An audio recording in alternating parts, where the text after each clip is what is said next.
All right, you are all set to go. Okay, I'll do a quick introduction for everybody. Good evening. My name's Steve Kleppen. I'm the Planning and Zoning Director for the City of Norwalk. Welcome to the virtual meeting of the East Norwalk TOD Oversight Committee. I'll do quick introductions for those who may be watching, just so I think everybody's names show up underneath their picture. Top left is Brian Baker, who is Planning and Zoning staff, Vanessa Valdez from DPW, Brian Baxendale from the Planning Commission, Judith Dominguez from the East Norwalk Business Association, Stephanie Thomas from the Zoning Commission, Emily Innes is one of our consultants from Harriman, John Kites from Common Council. We also see Jessica Wilson there, who's also with Harriman. There may be one or two other committee members that join us during the course of the meeting, so hopefully they can hop in. Just to give a little background, if you're not familiar with the process and what we've been doing, we're studying the area within a half-mile radius of the East Norwalk train station, and we're looking at potentially build out some different scenarios in and around the train station. We've been at it for a little over a year now. The draft report is being finalized now, and the committee is starting to look at that, and we'll discuss it in a little more detail in the coming weeks. Right now, the purpose of tonight's meeting is to look at the draft zoning regulations, which are an appendix to that plan, as well as the draft design guidelines that go along with the zoning. What I'm going to do is switch on my screen so you can kind of see what we're talking about as we're going along. And I think I'm going to take the items in reverse order to give other members in on some of the issues they might be a little more interested in. So just to back up a little bit, here's the agenda for tonight's meeting. As I indicated, there's really two items of pertinent discussion would be the draft zoning regulations and the design guidelines. And then at the very end, we'll talk about schedule and next steps. So I'm just going to scan down a little bit, and this is the URL that's on the city's website that goes with the agenda if anybody wanted to see. So give me one sec while I jump ahead.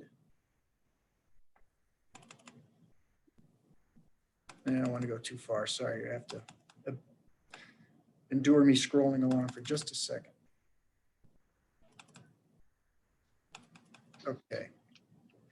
So where we left off with the design guidelines from last time, and the intent of design guidelines is to kind of match up with the zoning regulations. So one of the things that happened during the course of this process is that we tried to work with the committee and with the residents based on some public meetings we had about what's the look and feel and the things that they like about the East Norwalk area. So the design guidelines themselves have a series of recommendations and guidance to provide developers or property owners looking to substantially redevelop their properties. And there are triggers in the zoning regulations that indicate when that's applicable and when that's not applicable. So the design guidelines have some basic language. Purpose and intent is pretty obvious. But what was kind of missing from the last time through were a little more details about the design and the principles of that. And then one of the things we wanted to do is add some photos, because a picture is obviously worth 1,000 words, and it kind of indicates what does this area, the East Norwalk area, what do we want it to look like as it redevelops? There's obviously, when you move away from the train stations, there's some really well-established neighborhoods that people indicated to us, and that we kind of had the understanding from the beginning that we really didn't want to mess around with very much. But there were areas, particularly along East Avenue and some of the side streets, that really weren't adding as much to the neighborhood and could use a little TLC in terms of the way that the properties were developed in terms of the building style, the architecture, the site design, the landscaping, and the general theme of the area. So those is what we tried to get at within this document. And this kind of gives you a sense of some of the architectural feels that we were looking for.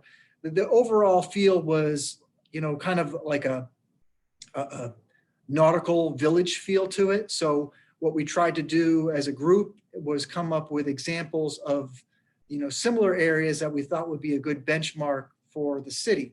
And we looked at, building scale in that 2.5 to 3.5 story range, keeping in mind that, that was kind of the max that would really work for this area, and also be something that would be economically viable from a development standpoint. So we tried to balance those two things. So I'm just going to click down through some of the pictures to give you a sense of the areas we're looking at. Newburyport in Massachusetts, Old Greenwich, Rockport, Massachusetts. I'm sure people have been to some of these areas. So these are some of the areas that we targeted. So if there's anybody from the committee, and I know the last time we looked at this document, it didn't have the pictures, or at least had a few, but probably as we're looking at now. I don't know if you had questions or comments or wanted to chime in at any point. For the purpose of the audience, I don't want to simply just scroll down through the document and try to have people read the, word for word as we go along. As I indicated, this is up on the city's website and is available to be viewed at any time. Brian, you can unmute yourself if you like and just chime in. Okay, thank you. Easier said than done. Yeah, okay. I've only got the one outstanding question after you answer all the others.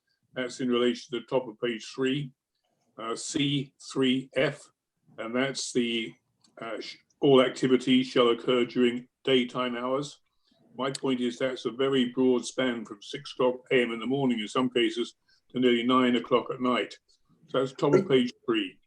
Are you on the zoning, Brian, or the? Sorry, I'm on the village zoning.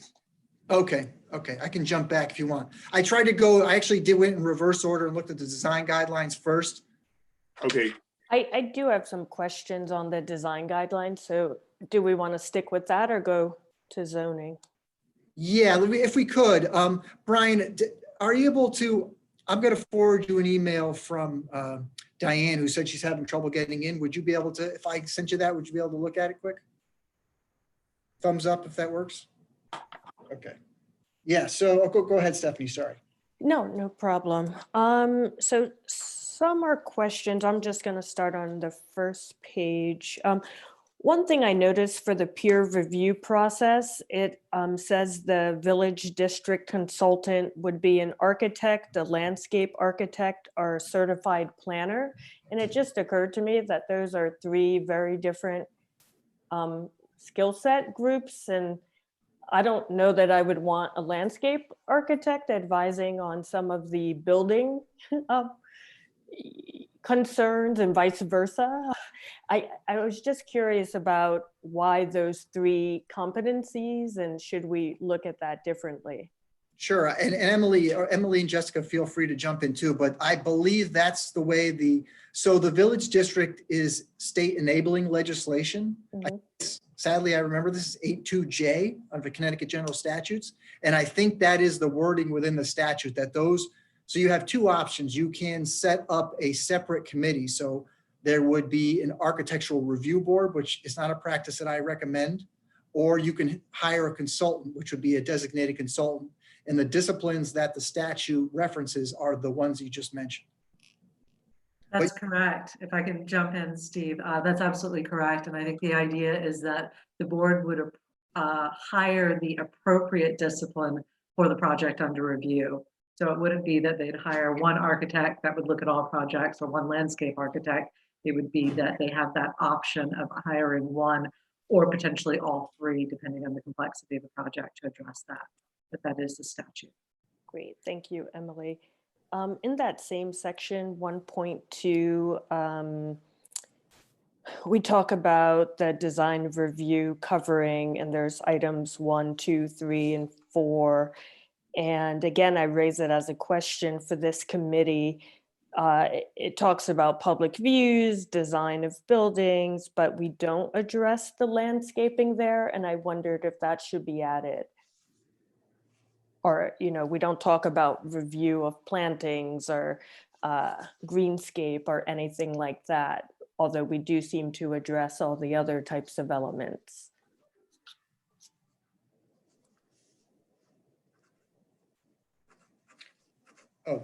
I know the landscaping is addressed later on in the document. Emily, I don't remember the exact section. I don't know if I could probably dig that out quicker from a paper copy than scrolling through. I don't have an issue, or to me, I think the point's a good one. We can add that to that section and probably pull some language if you feel that's warranted. Yeah, I believe, again, these are drawn for the statute, but I don't think there's any we could double check, but I don't think there's any prohibition on adding to it. It's just making sure that at least those items are covered. I think it underscores the importance, and I know the zoning commission in particular has been very focused on, you know, landscaping and plantings and whatnot. So it'd be good just to, if there's no prohibition, to at least make it clear that this is something important to us. Great. We'll double check that just to make sure that there's no issues legally with it. And then if there aren't, we can add that.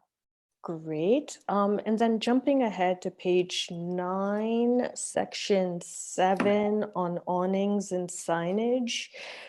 I've seen some really bad awnings in my life in New York City, so maybe I'm ultra sensitive, but I wondered if we shouldn't add some additional language if we care. I, for one, hate those awnings where there's a lot of writing on the slant versus on the lip, if you know what I mean.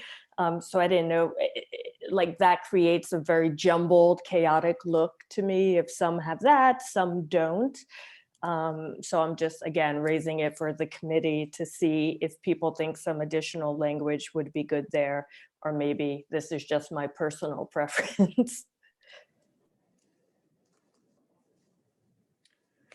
Yeah, I'm trying to think, I'd have to, thinking about the signage, yeah, because that's the only, Jessica, Emily, is the signage referenced anywhere else in the document?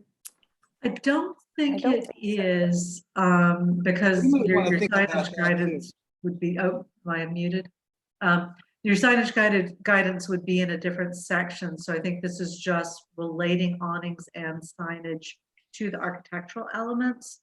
Certainly in signage guidance, we've, or guidelines rather, we've had that prohibition on writing on all the awning and restricting it to that. So I think that would be a question where we'd have to look at, does that come into the good design guidelines or does that come into your signage regulations? And, but I know exactly what you're talking about. And there have been times where we've addressed that. I think, you know, A, what does the committee prefer to do? And B, also making sure it's in the appropriate part of Norwalk's regulations and ordinances. Great. Let's see. Oh, jumping ahead, page 11, section 2A. We're talking about screening of parking areas, and there's conversation, or there are points in a couple of places about the landscaped buffer of 5 feet or 8 feet in width between adjacent residential properties, etc. And I wondered, again, it seems to me the intent behind that would also apply to height in addition to depth. And should we not put in some sort of height requirement there? You know, would we be happy with that depth with, you know, a 2-inch plant? I don't know. So for the committee's review, there are some options that we've looked at in the past, and it does go exactly to that, what you're saying about the height, so that the buffer can be less, let me move my hands up correctly here, less in terms of width if it's higher in height. And then the question becomes, what are you requiring for that height? Is it a fence? Is it a fence with a landscape buffer? Is it a landscape buffer only? And so, and then if it's a landscape buffer, that also helps determine the width. So what happens generally is if it's a fully landscape buffer, you require a wider width of that buffer to accommodate the roots of the height of the trees. If it's a fence only, then you can have a narrower buffer. And then if it's a fence, do you define the materials of that fence as well? So those are all options for the committee that are as they look at that particular provision.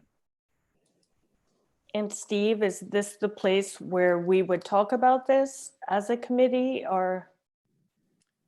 Well, I think the more specificity you put in here, the better at the end of the day. I mean, I think regardless, when it ever gets to the commission level for an application, you do have the ability to beef up any landscaping standards you want. But I think the intent of design guidelines, or one of the intents of design guidelines, is to give developers hopefully a clear picture of what you're looking for. So that way there's more certainty that if you know, who knows, maybe they don't always give you as much as you want, but the more information you can give them up front, the more likely it is that you're going to get a product more in line with what the goals are of the plan and the accompanying regulations.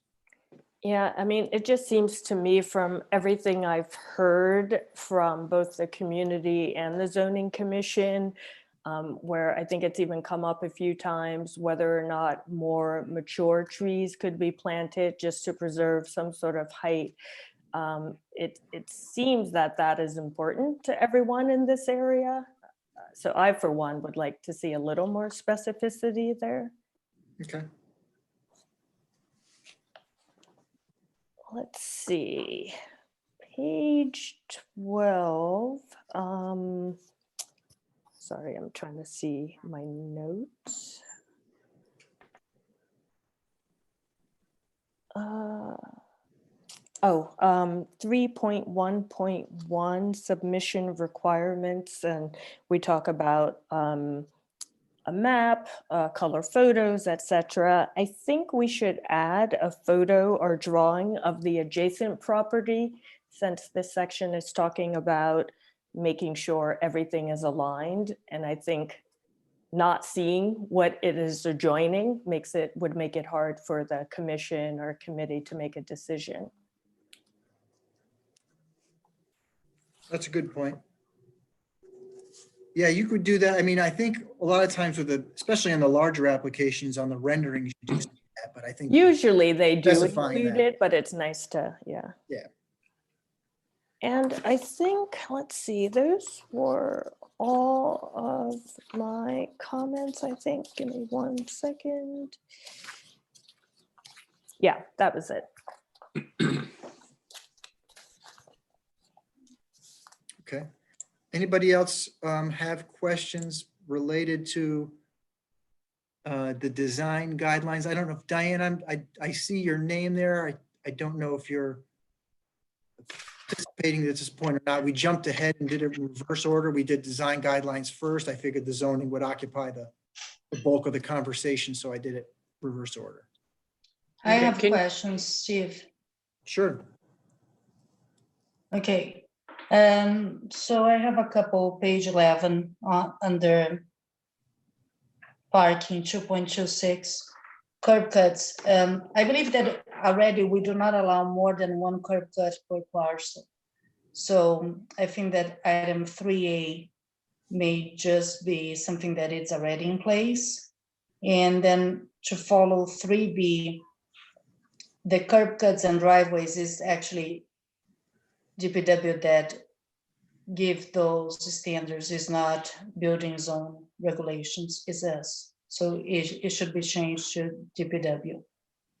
Then when we get down to the sidewalk configurations, item 227, sub-item 2, I think that we should have, try to have at least a minimum of a 7 feet sidewalk. I think that's what we're gonna start implementing on East Avenue under the new roadway project. I think that if we can get the same, if we get some development on the side streets, it may help, particularly if we're gonna add some streetscape. Otherwise the 5, and then if we start adding the trees plus the snow strip, we ended up with not even an ADA minimum requirement. So my suggestion will be that we bump that number to 7. And Vanessa, somewhere else, I don't remember where, it says 7 feet to maintain the 5, allowing for a 2-foot snow, whatever. Yes. So where that applies, are you saying it would need to go to 9 feet? No, the 7 would include that.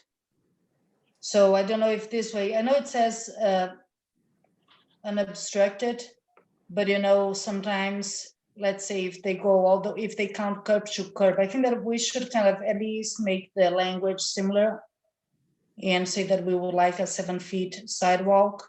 Could you, Vanessa, just if you have a quick example of that language, just email it out at some point? Sure, I'm gonna send all the comments back to you in writing after, but I Great. just want to bring in front of the committee. Now I have 2 more comments. The first one is food for thought. So are we gonna leave up to the developer to pick what kind of brick and finishing they want on those streetscapes? What that can cause is that we can end up in the same block with 2, 3 different treatments. Or are we gonna maybe decide on one that we're gonna make as the village look for that area? So for instance, in South Norwalk, we have that. We have a specific brick that has to be placed in a certain pattern there. So I don't know, to be honest, my suggestion will be that we can follow through with that through the village. And I can even apply already that streetscape to the East Avenue roadway project, because I have that is still open in our project to design. So I think that maybe Emily, you can help us if we still have time, Steve, and then we can come up with kind of a little design. We haven't, if you guys go to our standard design page under DPW, you're gonna see that there we have a page where it shows all the bricks for South Norwalk. So I think that we can come up with a specific for that area. And we can even use a mix or a different one. In front of West Point, they also have a different brick that they just put it throughout in front of those buildings. So maybe just a suggestion, and then we can have that area with the same kind of sidewalk. And then the last thing is that I want to add is that on considering that the East Avenue roadway project, we're up to 90% design on that one. I just need to make sure that some of these requirements in regards to the streetscape, we can still include there, but I may not be able to meet everything if we do, because for instance, we're doing some lighting there. The light fixtures, we're gonna use probably our ornamental light fixtures that we have in our standards. So if we want to make as one whole thing, I will have to change that as well. So does anybody have any comments on those? What is your feeling about making everything look kind of this village look and the same pattern throughout the area? Now, when you say, I just want to make sure I'm clear on what you're saying. So if you're saying the same pattern, are you saying the same pattern as South Norwalk or the same pattern throughout the East Norwalk Village area? That's correct. Just within the village. It doesn't matter. I don't know. I believe that the way that my understanding was that we want to make this different, right? Yes. So I will not say that we should follow the same red brick soldier placement with the gray in the other position, but we can come up with another pattern that we can approve, and that will be the standard for that area. Okay. No, I think that will, what is Shooter East Avenue have? I don't know if people like that. We can kind of, but I don't think that they have it, right? When they approved, there was kind of pending. The approval was kind of with the understanding that the road work was going to occur. So they bonded for the road improvements, and with the understanding they go back and do that at a later date. So I think that, my suggestion will be that now maybe Emily, if you can give us a couple of ideas on how we should incorporate as the standard for the village area for the streetscape. I think that it can be some kind of a mix of a different kind of a brick. And kind of nautical brick. Yes, a nautical brick, maybe. Maybe like a different color, or kind of how or the pattern that we should lay out. And kind of some areas where we want, some will be just the concrete because it's but then maybe we can make some enhancements to the area. And then I would adopt that throughout the village. We'd be happy to come up with some options to consider for those. Something I've seen in other places too, where they do things like within the concrete or within the sidewalk area to make it interesting to walk along. Like, I forgot where I was, somewhere in South Carolina a long time ago, where they had these like frogs all over the place and the kids would just follow the frogs along the sidewalk. So something to make the walk interesting might be helpful. Yeah, and then we can keep that, if you wanted that, do that, we can also use, depending on the kind of street that we have, because we have the qualifications for different streets. If it is an arterial, a connector, and then each one can have like a different treatment. But I would kind of try to make a pattern, since we have this opportunity, so anyone that will have to develop anything to that area, they are not going to be extremely creative. Otherwise, we're going to end up with, in the same block, with 3 different kinds. And even in the future, if we need to do any maintenance, it will be very hard to maintain. Although the owner usually is responsible for the sidewalk. But let's say if we have an emergency repair, something happens, we're not going to be able to match that kind of a break.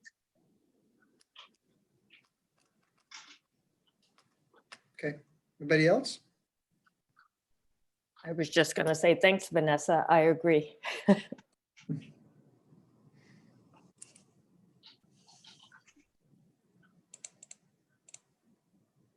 Okay, and if anybody else, I think you've self-muted yourself, so if you wanted to speak, feel free to just unmute and then provide any comments you want to.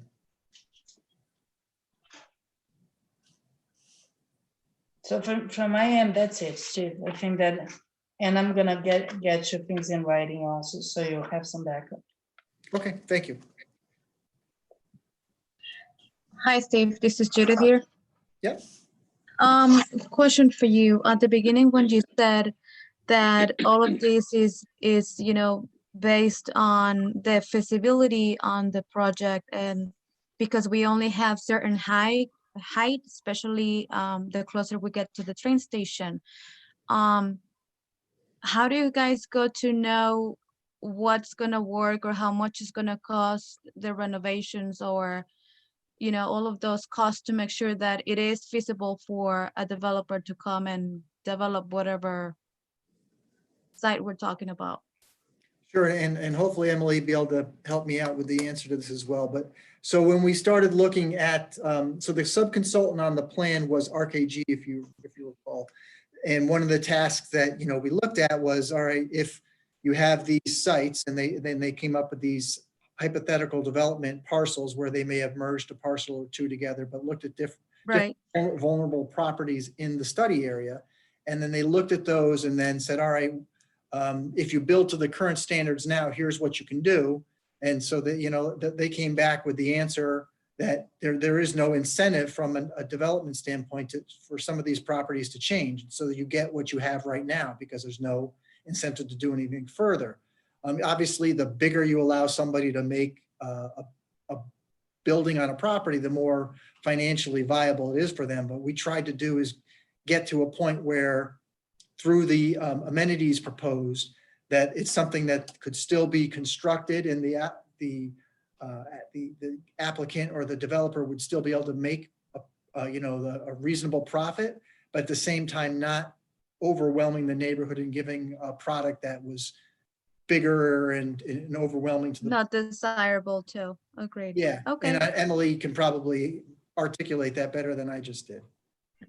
I think you did it very well. So there's a couple of different things that would act as incentives to developers. One is obviously that ability to build larger, and we heard loud and clear during this process that the neighborhood had a certain limit that they were willing to accept. And I think part of that understanding of that limitation is that the neighborhood was looking for something more. So here's the trade-off: is we will allow you to build a little bit larger than you might otherwise be able to do, but we want public amenities for that. We want something that will enhance our neighborhood. And so that's where the bonuses and the requirement to get those bonuses come in the zoning. I think another thing that's very attractive to developers is an understanding that the application process and permitting process is going to be relatively smooth and relatively quick. And one way of doing that that is attractive is design guidelines, because the city sets a standard that they're going to apply across all of the development, and the developers know what that standard is, and the public coming in to comment on the project also knows what that is. So that's where the guidelines come in, and it makes for a smoother process. And it's a chance for the city to codify their values around that public realm by creating those design guidelines and saying, hey, this is what we're expecting. In terms of whether or not the developers can afford to do this, we did run an early iteration by RKG and say, these are what we're thinking about, because it was an early iteration. Do you see an issue with us saying that in exchange for X, we would require Y? Do you see anything that you see as a red flag? And in that early iteration, they did not. We wanted to have this conversation with you to make sure that, you know, we had understood what comments you had on both the design guidelines and on the zoning. And then we're going to send the next draft round to them and ask again, you know, here's this point system, here are these design guidelines, here are the things that we're looking for. Again, do you see anything in here that would raise a red flag from the developer and prevent them from even coming in to talk to the city about what they want to do? Because we don't want to make it so onerous that developers won't come in simply based on the regulations. So it's finding that balance, and that's Right, where we are right. with your comments. Right, and that was what I was trying to address. So as long as we just, you know, we gave them some, like you said, incentives, but it's not like too much so that we can not just attract anybody. And then I do agree with what I think Vanessa was proposing as to, I don't know, add these regulations as to so that everything looks the same on the facades. Like a maritime look that the community is looking for. I think that's a good idea. Okay. If anybody else has any other questions or comments on the design guidelines, otherwise I'll jump back up to the beginning and we can get into the zoning and go over what's changed since the last version that you guys saw. Going once, going twice. I see Diane's unclicked. She's clicked. Okay. Yep. Hang on. Hi, everybody. Sorry, I jumped in here late, so I'm a little actually lost where you guys started off and where you're at right now. Yeah. So And I'm Diane, also noticing, I'm sorry, go ahead. Cutting you off for just a second. So since I knew you would be more probably want to get into the zoning for sure, I did it in reverse. So I did the design guidelines first. So and then we're going to go back to the zoning, just so you're with us. Okay. And I also think, just as a suggestion going forward, on any of the documents and the materials that get presented to us, I think the things need to be dated. And if there are revisions to it, the revisions need to be noted so that we can see what's changed in the documents. Because I think I'm not even sure I'm working off of a current document right now, and I'm looking for a date, but I think it's the most recent stuff that you sent me, and I'm hoping that it is, but okay. So, but we're still going to be able to send all these comments into you after this meeting, correct? Yep. Okay. So if we could talk about the timeline at some point tonight, that would be helpful, because I think there's some, I'm starting to get the idea that the timeline is still moving pretty rapidly despite the pandemic and some other restrictions that we might have at this point. So I just want to understand what the zoning and planning commissions are being told, and where we think we are. And certainly if there's something that's pushing us from the statutory point of view, we probably should be able to revisit that with the state officials as well. Thanks. Okay, well, I'm going to go back up to the zoning, which is kind of the first item here. So I think the significant change, And the document that I emailed out and the one that's on the website is the one we're working off. So there's been no change to that, but we can put a modified date on there if that's helpful for everybody. The change that happened from the previous version was the amenity system. I mean, there were a few amenities added, and those came up during our discussions and some subsequent discussions. But I think the system that came forward, and I'm going to just scroll down to it, excuse me while I get to that place. I think it makes more sense to do the point system than anything else. I think it's more clear cut. And I think from a development standpoint, it's more clear. And I don't know, let me just get there. I'm sorry, I'm scrolling through. It's not easier to. Hey, Steve, it's Diane again. While you're scrolling though, did you already go through an explanation of where this point system originated, or where it's used, or how the points were configured in here? Or are you going to do that? We'll get into that now. So the point system, the idea to tabulate it in this fashion came from a scoring system I saw somewhere else, and it was a different topic completely. It was dealing around a sustainability plan that somebody was looking at, and they got different points for different things. So Emily and I started working on the idea of a point system based off the amenities that we previously discussed and the subsequent amenities that came up. And Emily was definitely the mastermind behind the calculation part of it and can explain that better than I can. But I think, and the one thing we were still working on, and I keep one thing to really, I think is important to keep in mind, is that the actual points and calculation, we can adjust that as we work through it a little more. And Emily's been working with RKG to, as she indicated before, to make sure this is actually feasible. The last thing we want to do is come up with this grand scheme that just, when somebody goes to put it into implementation is not feasible, nor is it something at the back end that is not what the public wants and what is not consistent with the plan. So I think I wouldn't go crazy about what the actual numbers are in there now, so we can adjust those. I think hopefully if we can get to the point tonight where we're conceptually there, then the next time we meet, we can get some affirmation on the tabulation portion of it. So that way everybody's more comfortable that this has been vetted a little bit, and then it's tangible from a feasibility point of view.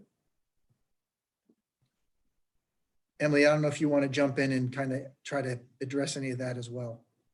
Yeah, I'm happy to. So there's a number of different things that use point systems. I think everybody's familiar, at least has heard of LEED and their criteria for buildings and for neighborhood design. There's other systems out there. As Steve said, he sent over this one for sustainability.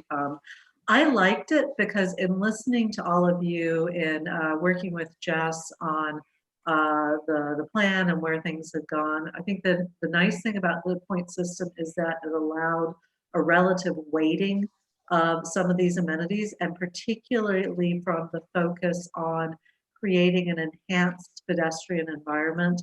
And the idea of one of the things that I heard from all of you that I really liked was this idea of providing seating for walkers of all abilities who are moving through the neighborhood, gathering spots. I know with the pandemic, we're maybe a little leery of gathering spots at the moment, but they don't have to be large gathering spots. But also what else would happen or could happen at those gathering places? What else would be a pedestrian amenity?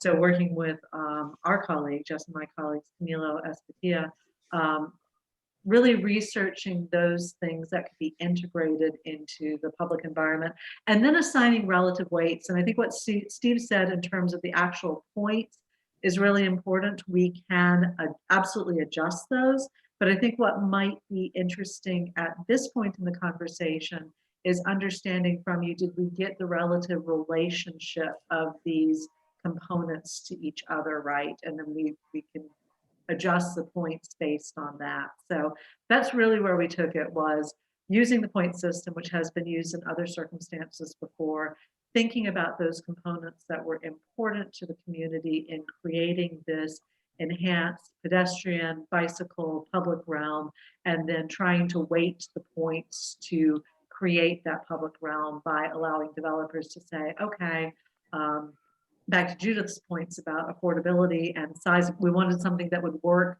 no matter the size of the project. So you can say, yes, I can do X, Y, and Z, and these things together will create the benefits, the amenities that the community wants, while allowing the developer to choose those things that make most sense from their perspective as well. So trying to allow that flexibility of conversation while giving an understanding that there is this weighting that's important to the community. I think it's a great brainstorm. I like the points for the reasons you mentioned. You can weight things. In terms of the ratio, I thought, let's see, where are we? We have 10 points. So basically 10 points are listed as the basics under item 3 as needed for that first density jump, if you will. So I would not like to see it weighted so that you could do one of these things and meet that criteria. So for me, for example, the active public ground floor use, I wouldn't see that as enough of a benefit to the community to allow that density increase. What that number is, I don't know, but I think in general, doing one of these things should not qualify you to meet that threshold. Okay, so that's very helpful to know that there needs to be a different rethinking of the combination there. Thank you. Yeah, and I thought there was some language, and I should have read this again about an hour ago, probably would have answered my own question. But I thought there was a provision where you had to provide at least more than one of the amenities, but I'll have to go back. It's mentioned like choosing 3 amenities from one of the categories. But for example, I don't know, the square foot of seating and a piece of public art and free Wi-Fi and a water filler, to me, is not enough of a public benefit to get that density. Yeah, no, I think Emily and I both agree with you in principle. We got to make sure that that the actual language matches up with that thought. Exactly.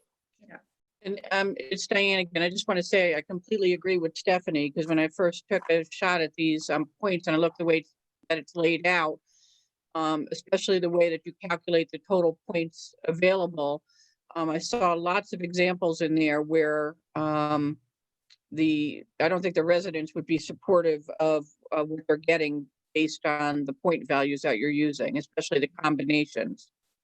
And I think that there's also some things in here that we've talked about in the past that the feedback we're getting is that they probably shouldn't be part of the amenity list at all, because they should be a bare minimum of what we're looking to require in zoning regulations going forward. Such as one thing might be, somebody was just talking about it right now, is the LEED standard. So you have a total of 6 points available for that. And is that something that we should be considering would be a requirement of something new anyway at this point under sustainability and environment and conservation and energy? And Diane, sorry, I'm sorry to interrupt, but to that point, before I forget, I was going to ask if Emily or Steve, I tried to find what the LEED Silver or the site's certification encompasses, like what those requirements are, but I couldn't find it easily. Could we see a list of what that entails? And I think that also answers Diane's question, like should any of those be a bare minimum requirement? Yeah, we can send the links out that provide that. Just to be clear on one point, we were both, Emily and I think, are in agreement on this, that the certification process for LEED specifically is pretty onerous to actually obtain that. It's a lot of money and time. What we were thinking about doing was have them build to that and then get, there's like there's LEED certified architects, for example, that we're hoping that can state, yes, this is built to the LEED silver standard without having them go through and saying they're LEED certified. So it would be the same construction, same process, but just without having the little plaque on the building.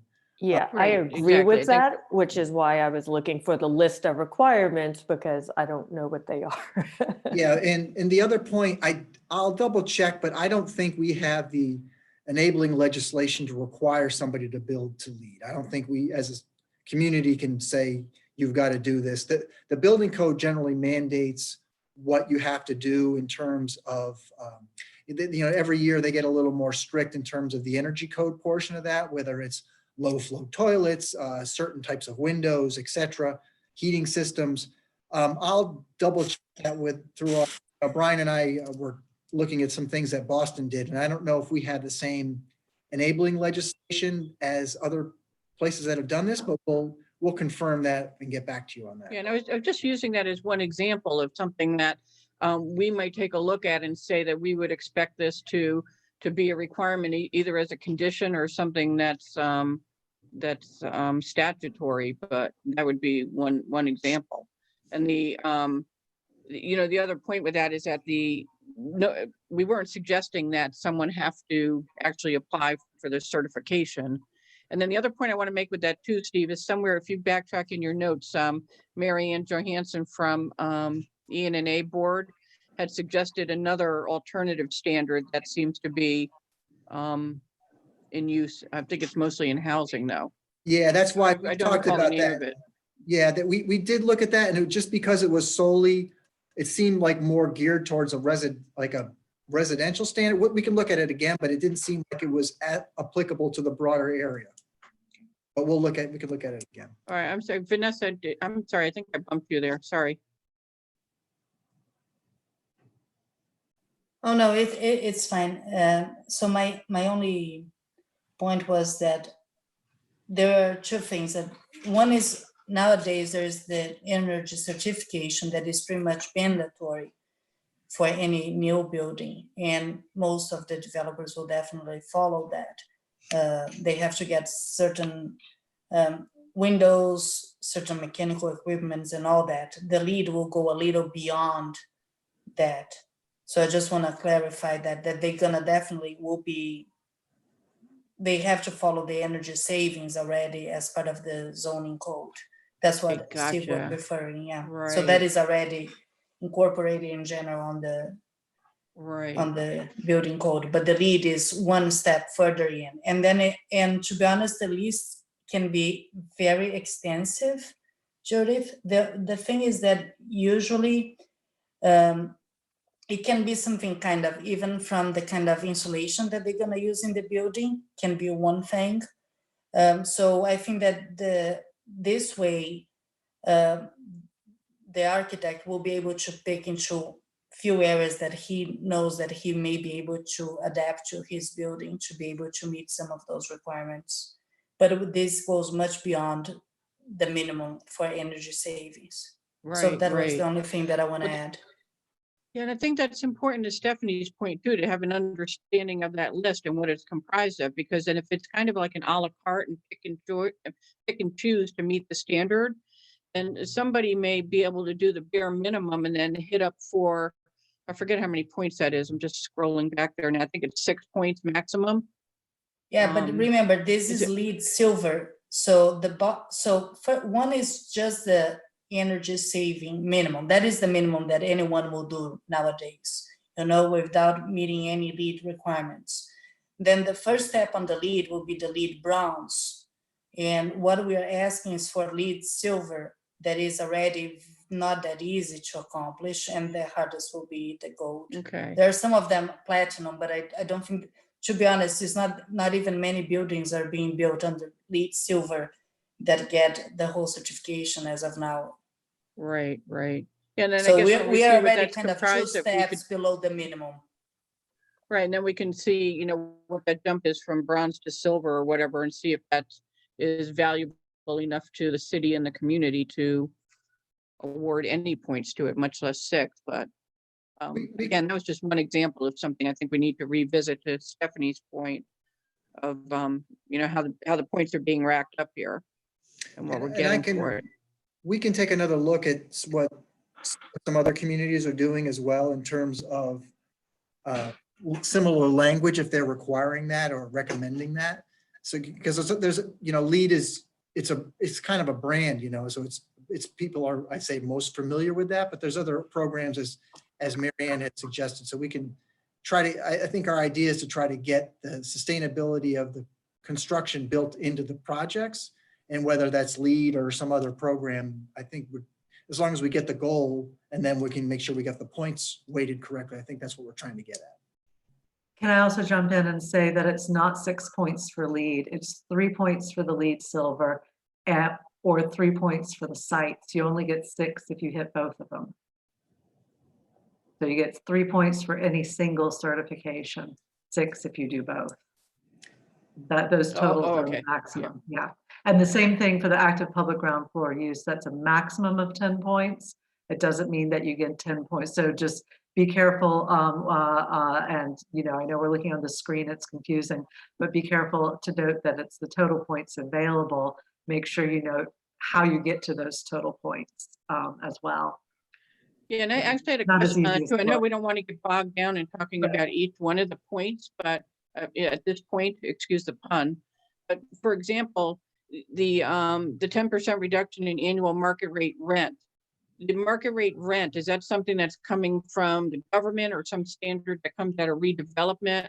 Who's defining that? Because that could actually be inflated just to have a reduction put back in. I'm not suggesting someone might do that, but because someone could do that. So Who's again, looking determining the at that, market rent in this demographic? yeah, that's a really good question. And perhaps what we need to do is define how they're going to establish what the market rate rent is.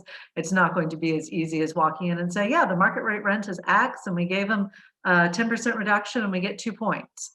So, you know, note that they get 10 points if they give a 50% reduction on their market rate rent. But we should establish, I think, Diana, it's a good point that we should establish some standards of how do you prove what the market rate rent is before you can show your reduction. Right, and then once you We do can that, add make some that language to available that. so that it's a level playing field for anyone who's considering that as an option. Yep, we'll look at that. We jump back up a little bit? I just want to make sure that we've had this discussion several meetings, for putting the points aside for just a minute, the actual amenities, if we're missing any, or are there ones in there that we should take out before we go back into the points or anything else? Well, I actually would do, so are we able to start at the beginning of this document, or is that possible? We could. I mean, then we're going to jump back to this again, and Okay, I mean, you just want to get right into the amenities, or tell me. yeah, what you I mean, wanna do. how about we finish up on that, and then we could, you know, it's 6:05, so we should have time to get back into other points.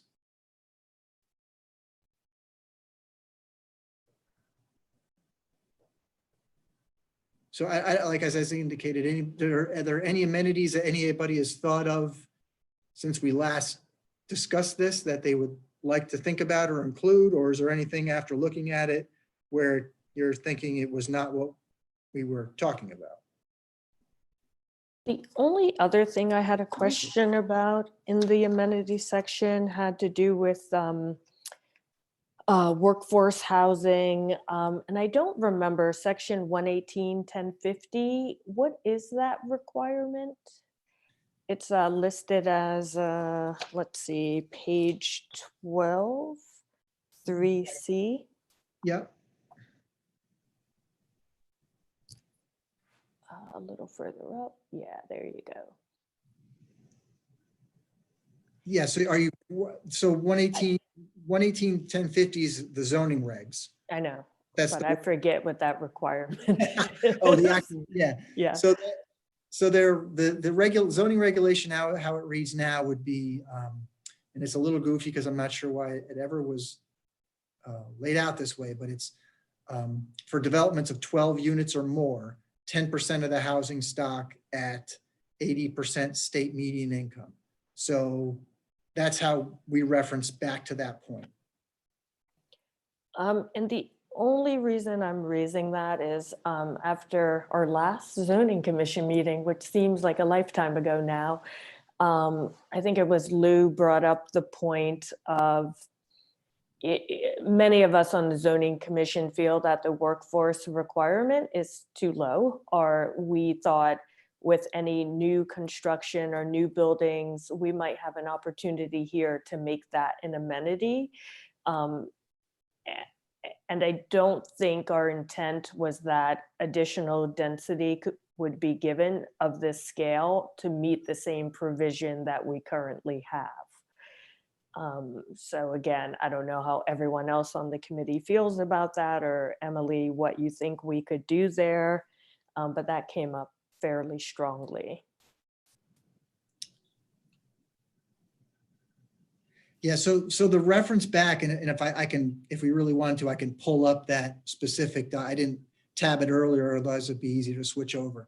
But so within the workforce housing regulation as it currently stands, there is a bonus provision in there. So if you add additional units, Yeah. and that's what those, the references in the regulation. My understanding is, talking to staff that have been here a lot longer than I have, that no one has ever taken advantage of that bonus provision. So I think there might be some issues with the wording within that. Zoning Commission has talked about, as you indicated, Stephanie, modifying that section in general, because there's a couple issues with it. When we did the rezoning in and around South Norwalk as well as West Ave Wall Street, we modified that workforce housing component for those two areas. So another consideration might be to look at the, as part of the zoning rewrite, look at the workforce housing standard for those two areas and apply that here as well. Me personally, just my 2 cents, I'm a little leery of this one section in there. Emily might have some other thoughts on another way to approach this. I just think it might, adding additional density and height as a bonus to me beyond what we've already done might rub people the wrong way, but that's just my 2 cents. I'm not proposing that we add more. What I'm saying is I wouldn't like to see it given based on this amount of workforce housing. I agree with Stephanie. I actually thought that section should come out because we already have the regulation that's in there that makes the requirement based on what the current standard is. And if they have to comply with the current standard, that should be it. Okay, I have no. Yes. Whatsoever.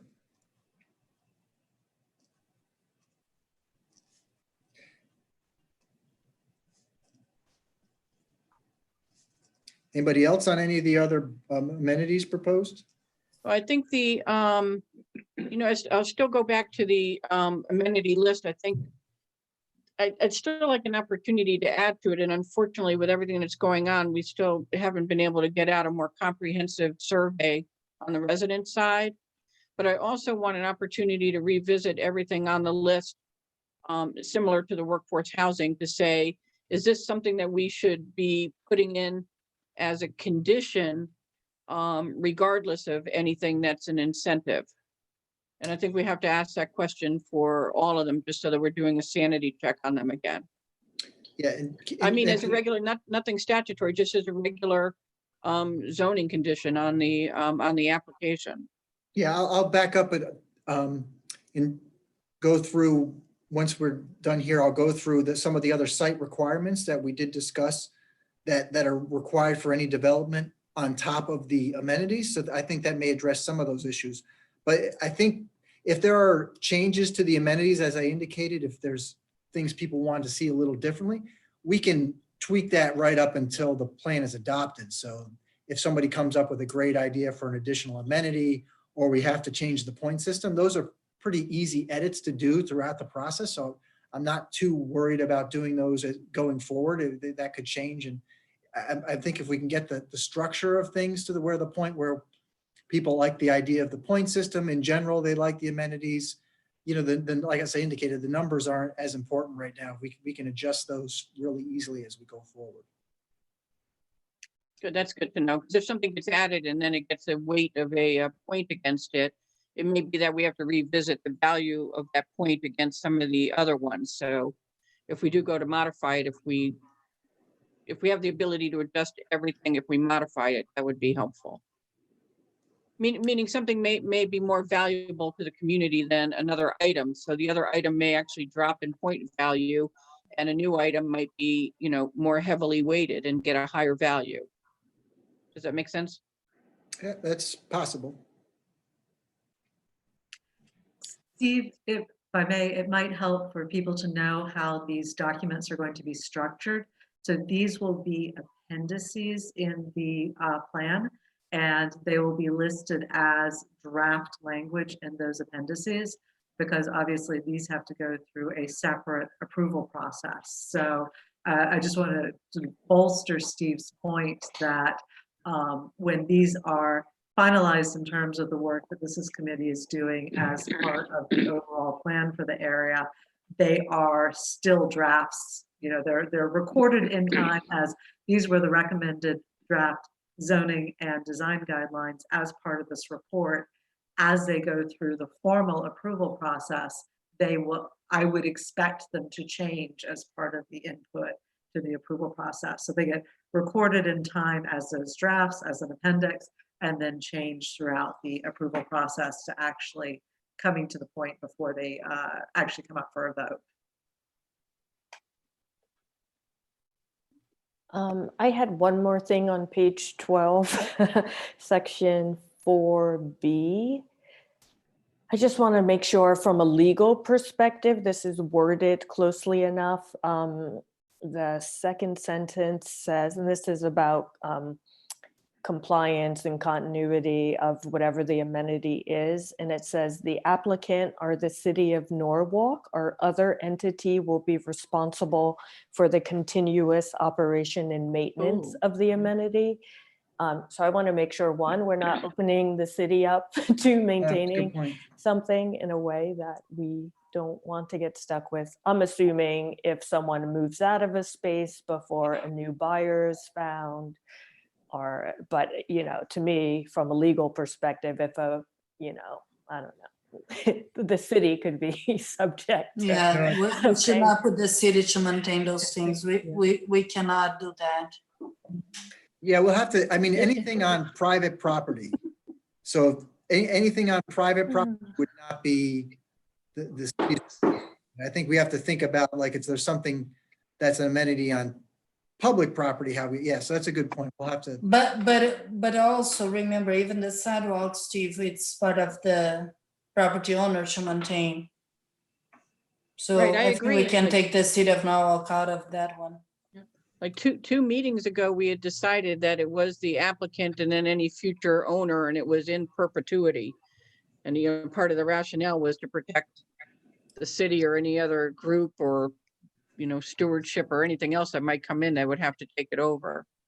Yeah, So that would go I with a agree. land I think deed or that something. it goes, that should be the property owner that should maintain those.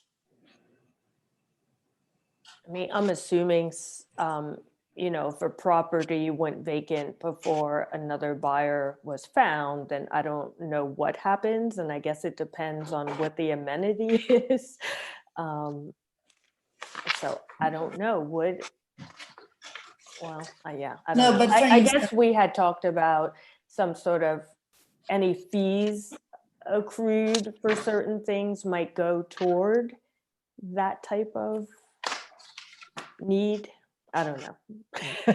Well, I'm thinking more about, like, for instance, if we have those benches, or if we have the Wi-Fi getting knocked out by whatever reason, we should not be responsible to try to restore that, So I think that the property owner will have to maintain those. Yeah, I think if we remove the city from responsibility, I think that might solve. Yeah, exactly. Or other entities. I'm not sure what other entity will have to, we could probably just. Yeah, I think I would strike that too. Is there another entity? Santa Claus will.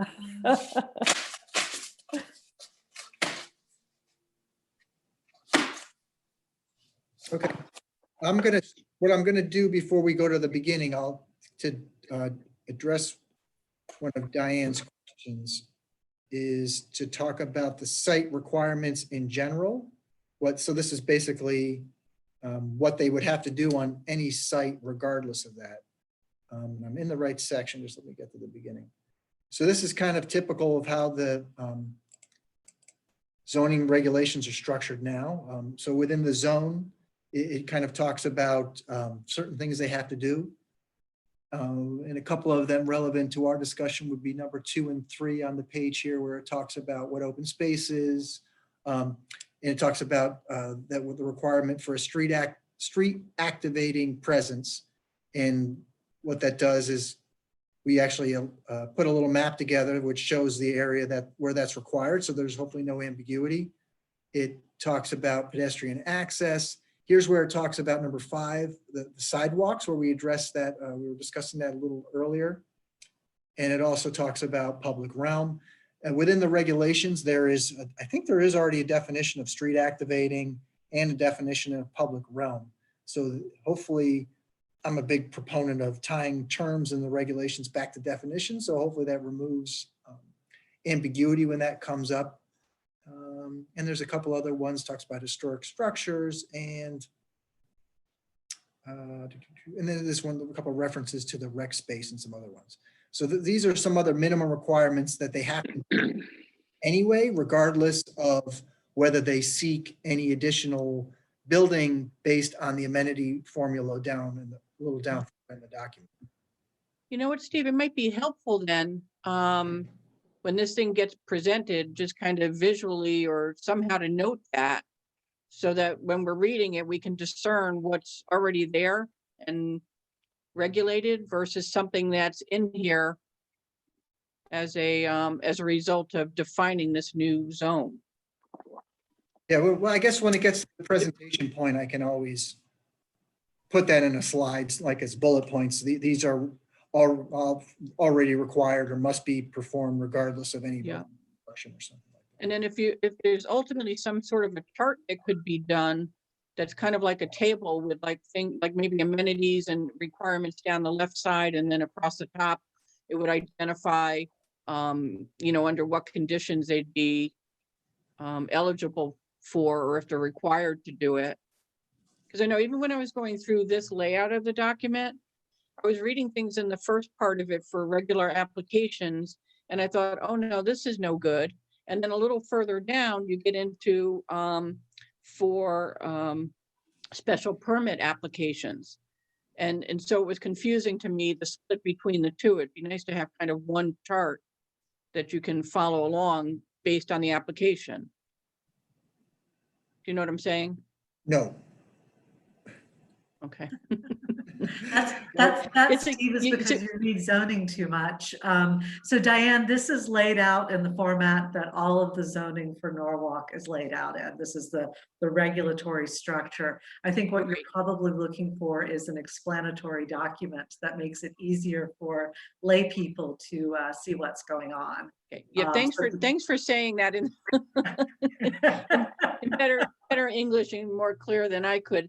In fact, at some point, I think it was the city of New Orleans, or I'll pull it up, and I gave Steve a bunch of stuff when he first started working here, which is probably in the round file right now. But other communities or zoning departments have taken this structure, like the ordinances and the actual, legalese stuff, and turned it into things that are user friendly for the community. Yeah, that's what we're going to do when we do the zoning regs over starting in the summer. That's part of the plan. Okay. What else, Diane, do you have any other specific items in the zoning you want to go over? I had a couple of things in this section. Sure.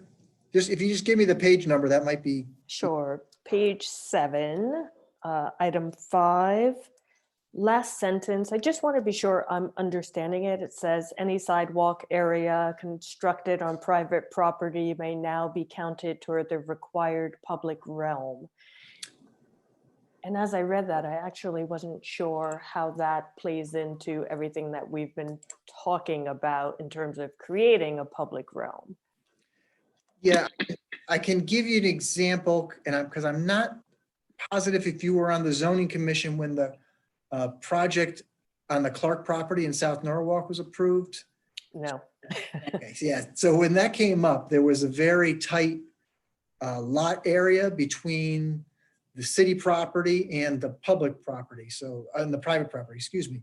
So there really, the opportunity for wider sidewalks, we had to use part of the city property to get the sidewalk in, and then narrowing the street, and also using the applicant's property to get the sidewalk in. So we, since it was going to be sidewalk either way, it means the public could access it from the, whether they were on the actual city property or whether they were on the private property, was still all considered public realm. So that's why that language was put in there, if that makes sense. I think it makes sense in the context, but I too am waiting for the layman's version of all. I'm always looking out for loopholes, so I just want to make sure that language doesn't offset what we're trying to gain elsewhere in our design guidelines, etc. And related to that, item 8. Similarly, there's the talk about certain properties being exempt from the recreation area requirement or the public realm requirement, which when I read it seems to negate everything else in this entire plan.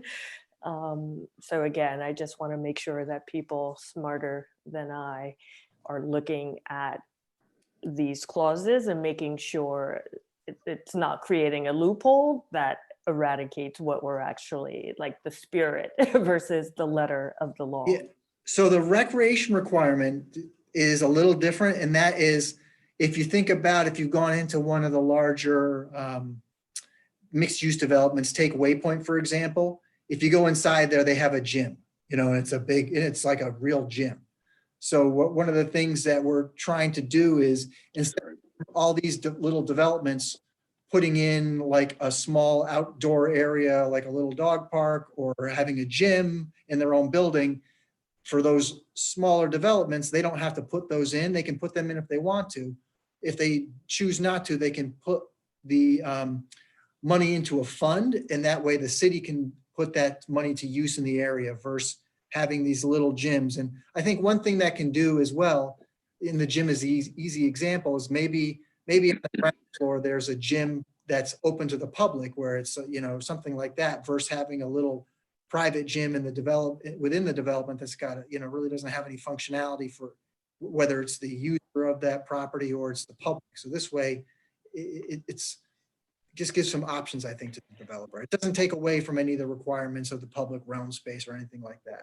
Well, what I'm reacting to, it says recreation area and/or public realm. So it's the public realm piece that I'm inquiring after. Yeah, and that's something to think about with the public realm specifically. And then that's what we try to do on the smaller developments. And that might make sense to lower that number, considering that the East Norwalk area might not develop over 40 units on many parcels. So that's something to think about. We could maybe take, if you wanted to take out the public realm language from that, I have no objection. On 7, however, one of the things that we might want to consider, 7 was specifically designed for encouraging developers to keep historic structures. And so by relaxing the recreation area requirement and the public realm requirement, which might involve either moving the structure, which would interfere with the historic development pattern of the area, or make it less of an incentive to keep that historic structure. So I agree with Steve. I don't have any problem with removing public realm from 8, but you may want to consider leaving it in 7 again to privilege the keeping of the historic structures that qualify. Yeah, 7 seemed fine to me. Great.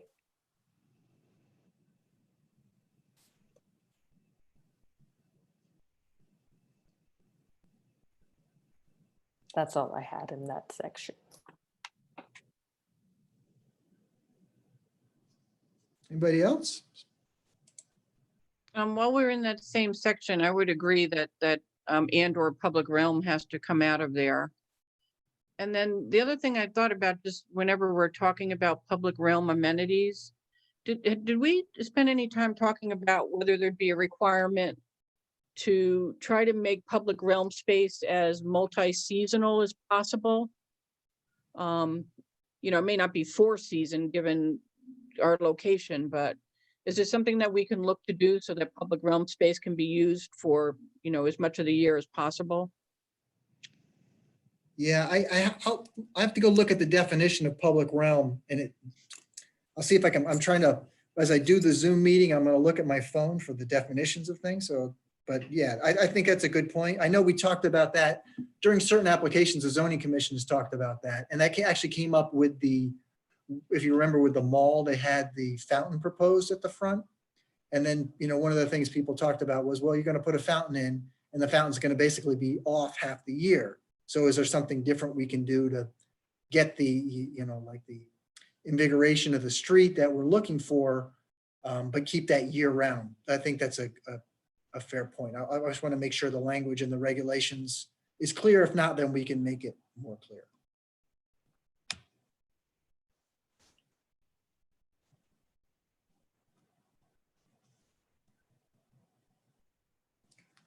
I'll make a note of that and look into that too.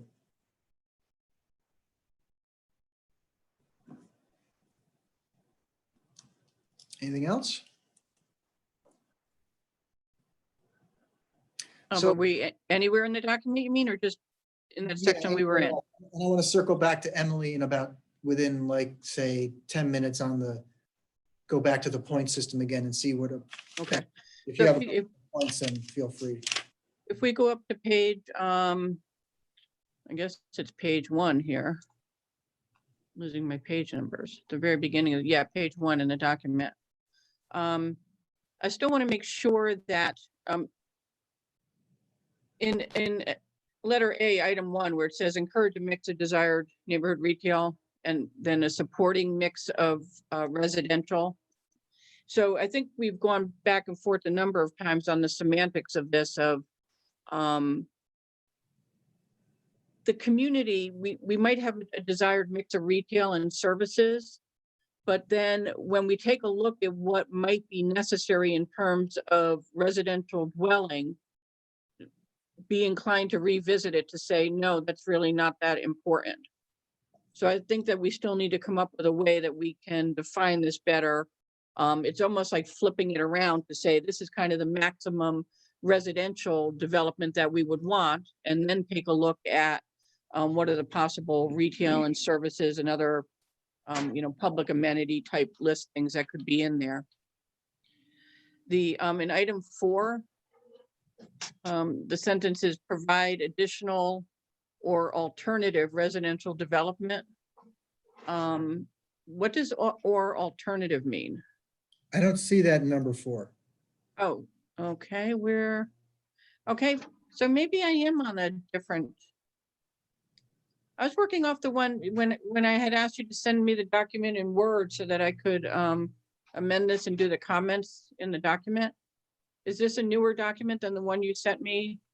Unless it's, I forwarded on what I got, so I'm assuming it's the same document. Okay, because item 4, mine says or alternative. No, I mean, the 4 on the version up that I'm looking off, it's provide residential. Yeah, I see it on yours. Okay. Yeah, that's my number 4. Oh, okay, so I don't have the most current document then. No, if yeah, so this is what I have. The Word version I had, this is what I forwarded, is the only one I had. And I think the Right, one version you have is what we gave you, and we pulled it from our most recent files. I don't actually remember the word or alternative. Is this thing dated, or when, or what, you know, what version is this? Like, No, it's not dated. What's the name of the file, Diane? Because the dates are all in the names of the files.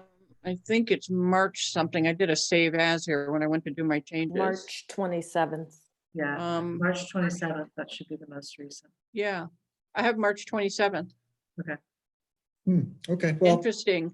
So maybe, that's not in the language we're working off of either. all right. Well, I'm gonna have to actually then have somebody send me what you guys are looking at, because I have a I'm- different version. I'm And it's dated looking- March 27th. I'm looking at Steve's email, and you're looking at point A4, right? Right. Yeah, it also reads like we have it on the screen here. All right. I'm completely perplexed. Then mine is definitely dated the 27th and doesn't read like what's on the screen. Well, All how right. about we do this to So say I'll we'll I'll send go that- back through it. I'll just see now my points, and then if it's already taken out or modified, then we'll just skip it. On point number 5, it says support the retention and growth of jobs by supporting existing non-polluting industrial uses. And I'm wondering what those are and where they are, because it says existing, and then allow appropriate supporting uses. And so are we defining those? No, I mean, as far as I'm aware, unless somebody's going to correct me, I don't think there's any existing polluting industries or job creators over there that I'm aware of. So I think that's what the intent is, that moving forward, if, we want to support job growth and green industry and infrastructure and industry, but we wanted to do so in a environmentally friendly manner. I think that's what that's. Okay, maybe what threw me there is the word existing. 'Cause I didn't know what it was referring to, existing non-polluting industrial uses. I thought that made reference to something that's either already allowed or something that's in the district. And I'm curious Well, about that too, given that we're spending money on an I-1 study. And some of these things would be within the industrial zone, I'm thinking. Well, I read it as what we defined as approved industrial uses. Like I almost read it as if the non-polluting doesn't exist by supporting existing industrial uses. Because like Steve said, I don't think we have any polluting ones currently allowed. I don't know. I read the same as Stephanie.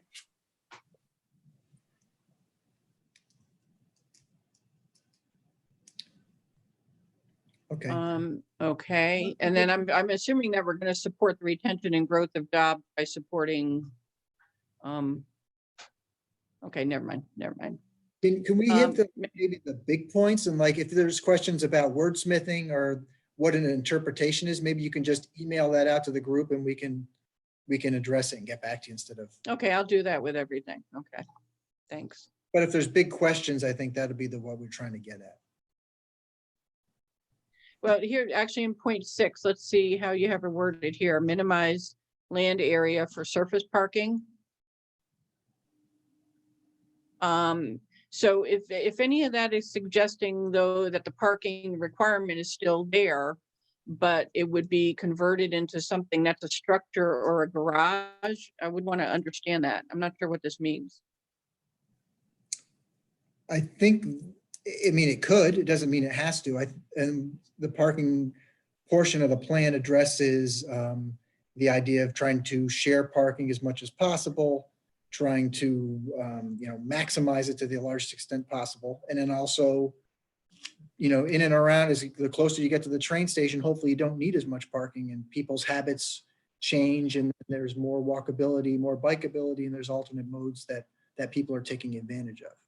All right, maybe we can just define that a little better, because you could end up with, a suggestion of a 5-story garage and say, well, that's meeting what the requirement was in there to minimize the land area for the parking and still meet the parking requirements. And then have someone come back and point at that and say, yep, it was in the plan, it was approved to be able to do that. But I think people would not be open to a 5-story garage there. Except that the zoning regulations wouldn't allow that anyway, so it's kind of a moot point. Well, how big a parking garage would it allow? 3? Yeah, the number it's going by the stories is there's no exception that we built into this for anything taller. Other portions of the zoning regulations in other districts have different allowances for parking structures. We didn't incorporate that into this plan. So just to be sure I understand, so if someone, to Diane's point, if someone said they wanted to build a 3-story parking garage, that would be allowable or not? I'm going to scroll down, so bear with me for a second. I'll get down to the uses and see what it states for parking. And I'm hoping it's all in alphabetical order. I don't even see it as, so technically it's not, in other sections of the zoning regulations, parking, whether it's structured or surface, is listed as a separate use. So in this draft, I'm sorry, I'm scrolling as I'm talking. I don't see parking, unless I missed it, I do not see it as a separate use. So what that means is you couldn't have a piece of property and all it is a parking lot. It's, I mean, there are some that exist now, I understand that. So they're non-conform, they would be non-conforming or, you know, allowed to exist as they exist. But if anything redevelops, it could not redevelop solely as a parking lot. It's an I think it accessory use. is. It's an accessory use. I was just gonna say, I was doing a, Yeah, it's. it does say number 11 on off-street page 6. parking facilities, yeah. Yeah, so that is an accessory use. Keep that in mind. So that's, Got that means it's part of a larger property. It's not sitting by itself. It's accessory to something else, the principal use. Okay, so even if it's that, I would still have a concern with the wording that's there. To minimize the land area for surface parking, I think we need to clarify that more. If you have a suggestion, please forward. I'm happy to take a look. I don't, maybe Emily will, I don't know, all right. But I think you can see my concern there with that wording. And what we don't want is, and I'm with Stephanie in this boat of kind of like parsing every sentence to see where the exceptions could fall in, to have something kind of come back and bite us later because it's in a regulation, and then you look at it and you say, well, the regulation allowed for it, or even suggested it, or even, you know, awarded bonus points to do it. Section B on page, right down there on that same page, B1. Let me just make sure I'm reading the same thing. I think I've been confused from the beginning that if we're looking to hire a village district consultant, then it says it shall be an architect, landscape architect, or certified planner. So it's or. So, Yeah. so it Yeah, could be someone who's strictly a landscape architect and that could be doing the review. And I'm not sure if that makes sense, considering, you know, much of the concern has to do with, you know, the buildings and designs and things. Why would Yeah. we have a landscape architect as a possibility? Haven't we discussed this already?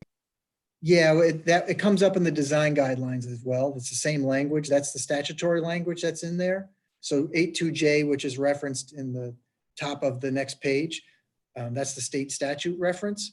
It does say you can hire any one of these people per statute is qualified to serve as the village district consultant. Doesn't mean you have to pick them. And But- Diane, we did talk about this earlier. I raised it in the design guidelines, and I thought Emily gave a good answer that depending on the type of project, that might inform which of those three types of people you would hire, if I'm paraphrasing you correctly, Emily.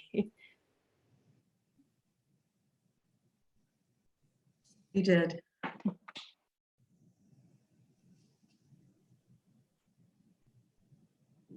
Okay.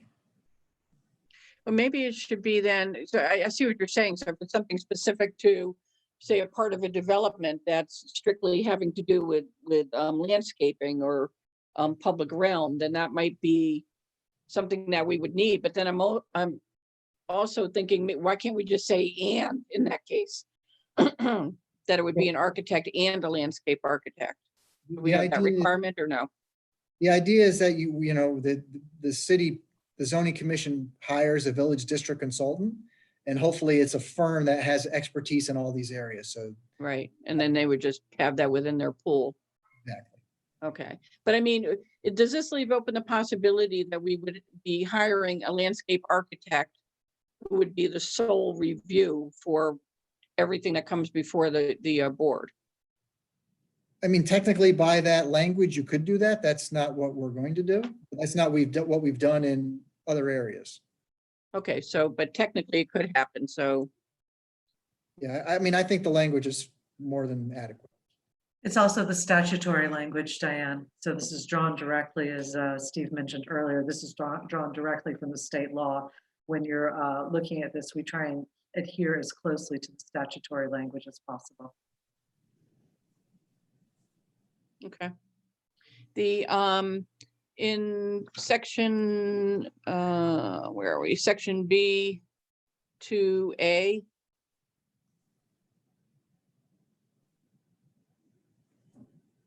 The last sentence says removal or disruption of historic or significant structures or architectural elements shall be minimized. Is that strong enough wording? Or do we know what the historic and significant structures and architectural elements are that exist now? Do we have? I'm thinking that word maybe needs to be prohibited, Oh, because yeah, minimized is so subjective, and yeah, we don't have any ability to prohibit it. we, by our own regulation, why couldn't? By any regulation. So we couldn't tell someone who's going to develop a historic structure that there's elements of it that can't be removed or disrupted? No, we can tell them as part of any development scheme that we don't want them to, but if there was a historic building in anywhere, if they wanted to demolish it and then build something else, you could maybe you could try to sue them, or, you know, the city has a demolition delay ordinance that would take effect, but you can't prohibit somebody from doing it. Okay, interesting. Right under that in paragraph B, it says all spaces, structures, and related site improvements visible from public roadways shall be designated, yada, yada. I think that probably should be visible from all angles. Why are we limiting it to the public roadway? Because You know, that's there could be. Yeah, that's the statutory requirements under the village district legislation that Steve mentioned earlier. It's Okay, so visible from so public roadways. You could also define it as visible from public right-of-ways, but it has to be visible from that public element. You can't legislate things that are not visible, that are not visible from the public right-of-way. You can only legislate it under that village district legislation if it's visible from a public right-of-way. Okay, so, I mean, I always read these legal things as this would be the minimum, but that you could always be more strict within your own municipality. You just can't be any more lenient in compliance, but. My understanding, and again, planner, not lawyer, so any lawyers, you know, in the room, don't come after me.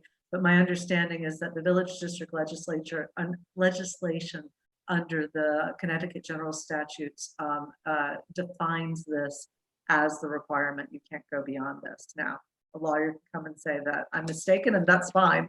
That's their job. But that is my understanding, is that they define the ability of the municipality to regulate design guidelines is based on the ability to see that area from a public right of way. Right, gotcha.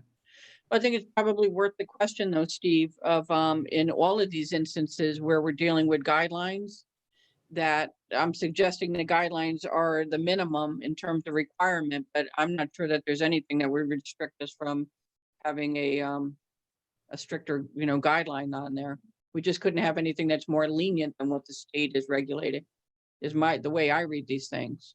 I mean, my sense is that we're trying to offset that with all the other design guidelines about things like lighting and shrubbery and privacy, and all of these things, I think, are the incentives to move to do more than is outlined in the statute. Well, in this example, you could have something that fits all of the guidelines, and it could have something that consistent with the elements from the public roadway, but it could be something that would be objectionable in the back to another development or residence or you know, whatever properties are on the side and the back. And that would be okay? Well- How do we ensure that doesn't happen then? Well, some of that's subjective in terms of what's objectionable. I mean, I think that all the projects that I've been involved with here and in other places, the commission takes the view of the property and what's being proposed from all vantage points. They don't just look at the, simply the street. I mean, I'm thinking of the Willard Road one where we looked at it from multiple angles, just to get a sense. We wanted to see how it was impacting anybody, whether they had a clear view shed or not. You know, I'll give you an example, Steve. The development that went up next to Dunkin' Donuts behind the two multifamily houses, Yep. the 12 units there. So when that first came before zoning, and you can't really see that from the street very well because of the way it's angled and it's behind the house. But Nate Sumter and some of the other commissioners noted, as did the public, that the thing looked like a no-tell motel type of structure set back there. And it just wasn't visually attractive. Yeah. And yet you don't see it from the road, but they then worked with that particular contractor, and they went back and they made some changes to it so it didn't look as much of a motel.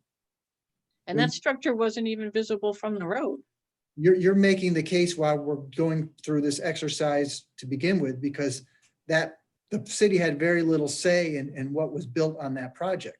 That a little bit of what happened there was a little bit of arm twisting versus any kind of regulatory requirement. We had no ability to tell them they had to change the architecture. We could lean on them and try to persuade them that it's in their best interest. But at the end of the day, without having village district guidelines, without having design standards, it's hard to tell people that they have to do something. If they're Right, I agree. regulations, at the end of the day, they're legally correct.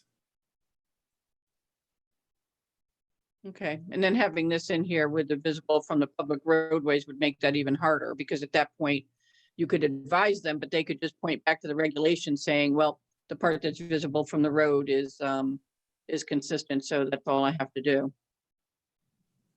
Hypothetically, but in reality, I don't know if that's the practice. Let's see here. We got In items 4, let's see, item C, uses permitted by site plan approval. The numbers 4, 5, and 6.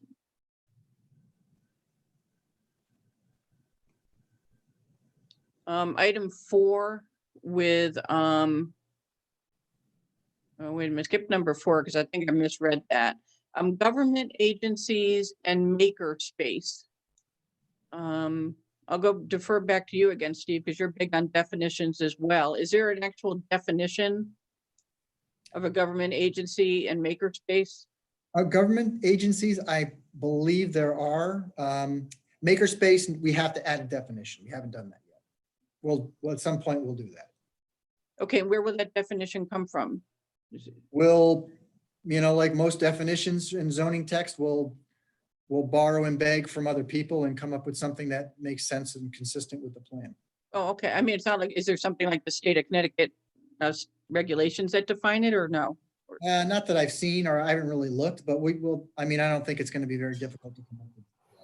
And I didn't notice it before, but in item 4, cultural arts and entertainment facilities are grouped together. Can we define entertainment facilities? All of a sudden, I just imagined strip clubs.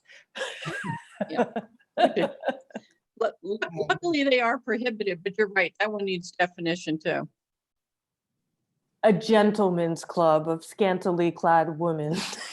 Yikes. We'll Or a woman's club of scantily clad men. We don't know. Well, that I'm not against. No, I'm kidding.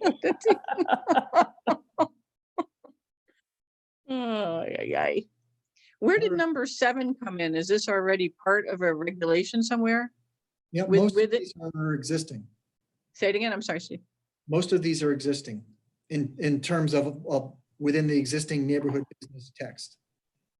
So are we suggesting that that's a potential use within the village district then? Or Along the water, it could be. We're along the water. Let me see if I have a map. Hold on.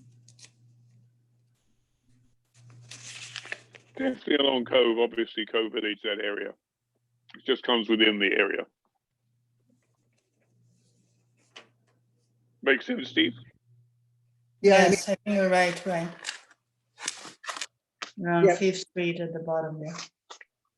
we could technically take that out because it may not actually be a bit applicable at this point. Well, because- but remember at Liberty Square, we have that. Are we getting into Liberty Square in the radius? No, this zone, it doesn't. So we could probably take that out.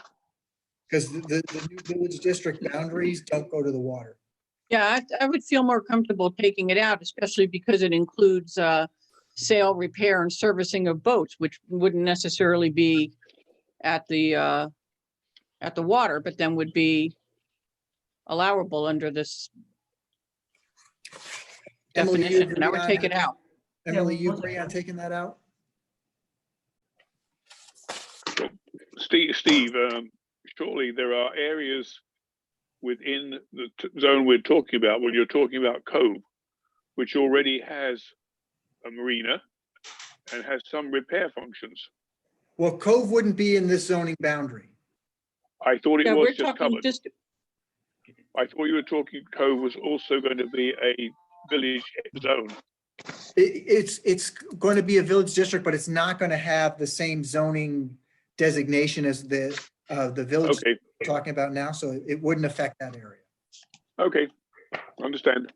I just don't think there's, the boundary of this, there is no waterfront, so it's really no, you're not going to have a marina without the waterfront.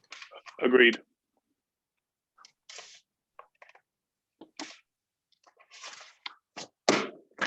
even item 13, restaurants and taverns having a gross floor area of fewer than 2,500 square feet.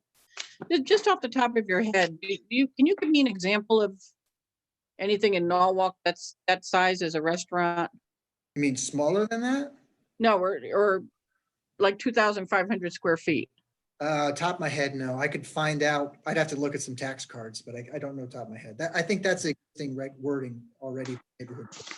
Okay, that would be helpful. And then and then how do they define gross area wherever we're talking about it in terms of use? Is that the gross area of the use? Is that the entire area? Like would be like kitchens and storage areas and Gross would be everything. I'm sorry, Gross would be wall to wall. wall to wall. Okay, thanks. And then is there a definition that's separate?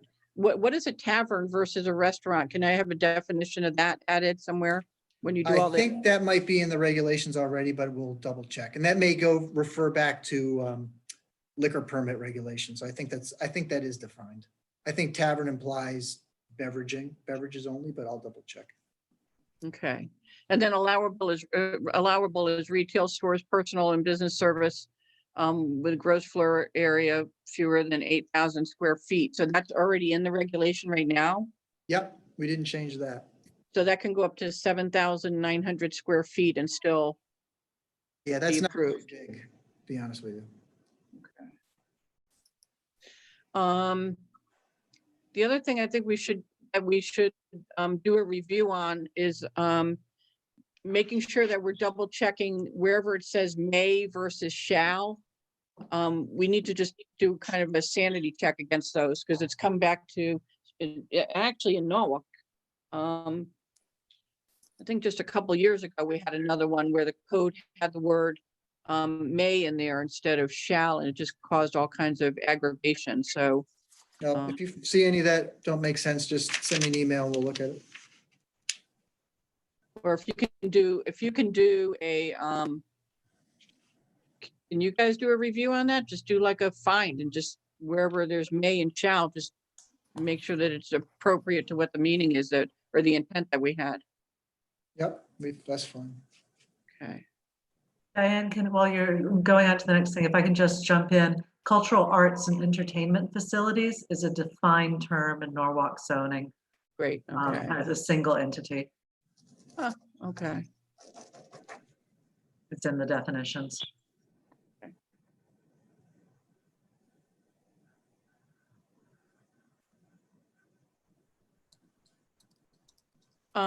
The section,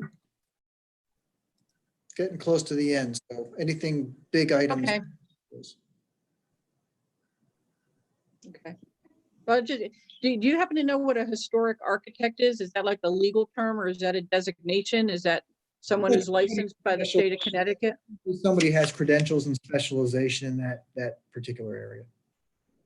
And so they'd have like an HA after their name or something, or? I don't know Is that, if it's that, but they usually have some credentials where they represent themselves as somebody who's, done this in the past and is an expert in this field. I've seen it a few different times. yeah, as it says, they have to be qualified under some section of some standards. Is Todd Bryant a historic architect, do you know? I don't even know if he's an architect. Yeah, I don't either. Okay, all right.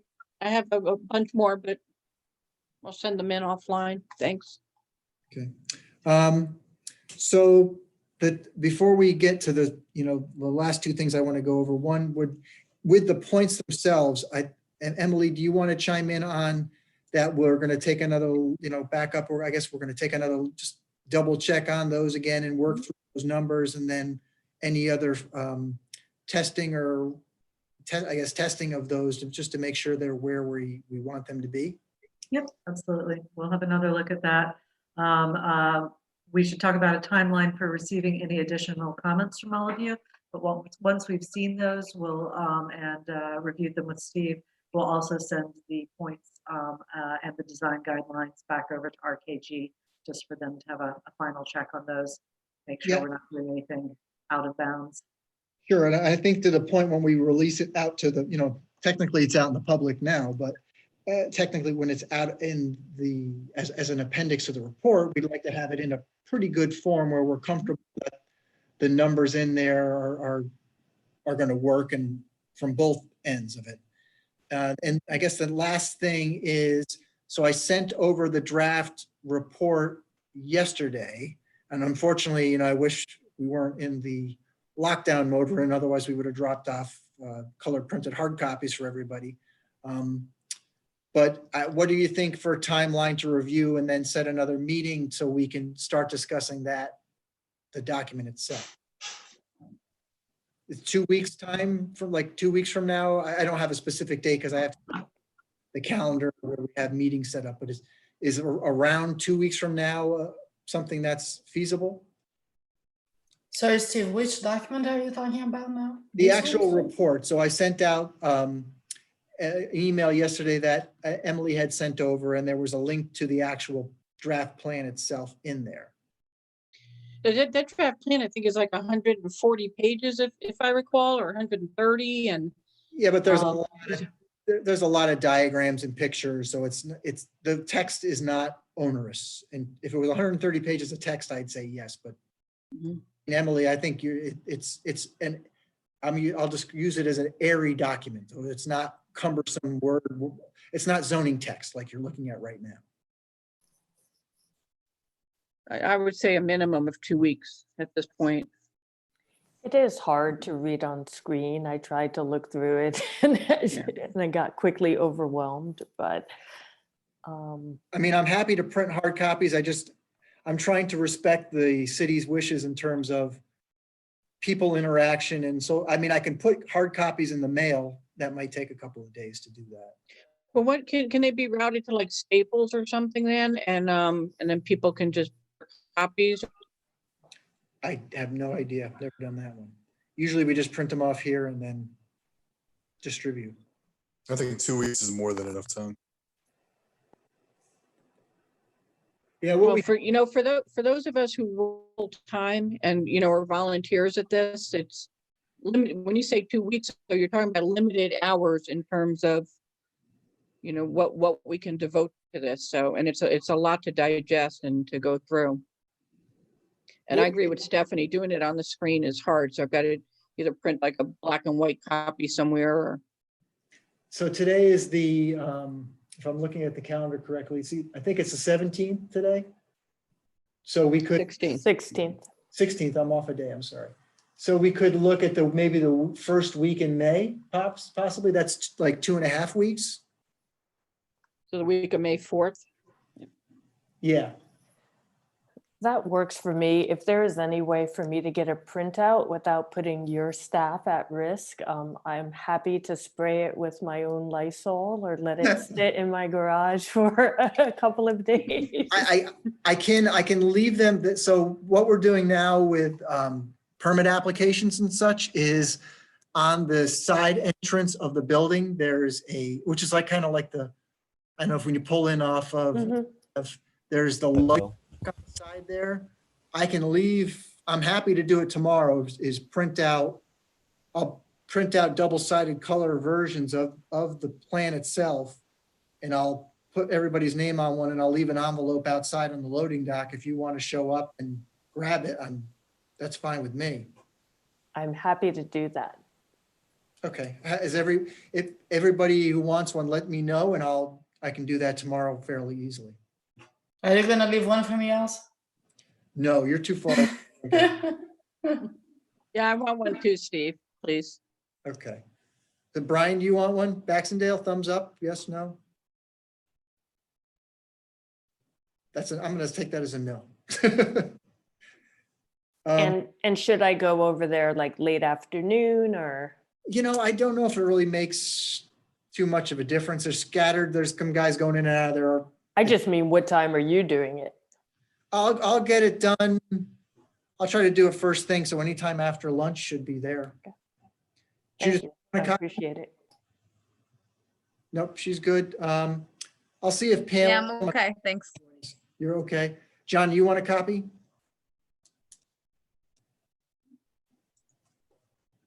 No, I'm fine with it on the screen.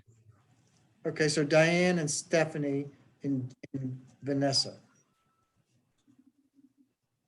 I'm kidding. See, if I don't need it, I'll print You don't it need in it? the office. I'd say I can I'm put it on I'm your all desk. set. I'll print my own. Thank you. I was just Okay. kidding. So Diane and Stephanie, I can leave those outside. They'll be in a loading dock. I'll try to make it kind of prominent. It'll be on the right side. Again, It'll be like a scavenger hunt. And then Steve, as long as we're not making the document public though, it could go, like in my case, it can go to the board members with the understanding they can't share it with the public or spouses or anybody.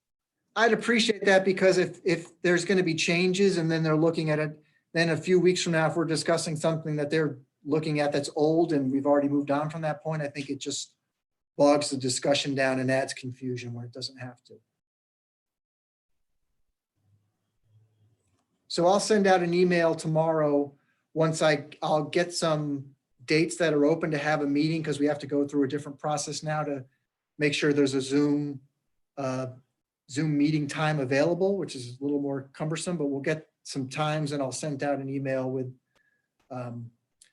those dates and times. And if you can get back to me if those work, then we'll set that and move on to the next phase. And we can try to set a little longer time if we need to go back to anything in the zoning or the design guidelines or changes that come out of this meeting. Sound good? Okay. Good. All right. I think we're done for the evening. Thank you for your time tonight. Thank you. Thank Good you, night. guys.